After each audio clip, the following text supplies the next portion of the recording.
اليتيم في احتفالنا كان ليه دور وكان ليه كلمة عايز يقولها لنا. اليتيم بيقول ايه؟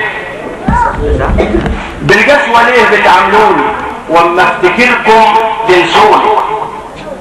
كتر البكا دوبني خلاص والدمعة جفت في عيوني. من بعد ابويا يراعيني وفي حضن حبه يدفيني، في الحر ظله يرطبني وفي البرد عطفه يغطيني.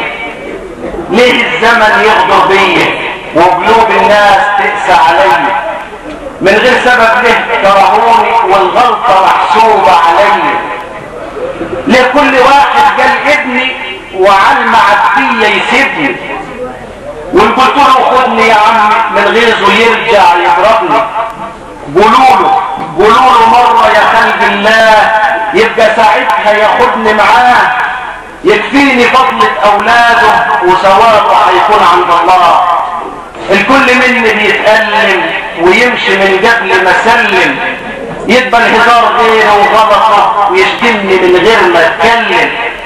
الصبر طولها عليا والدنيا ضلمه في عينيا، والخلق مني بتتهرب ما تنشحتش الحنيه.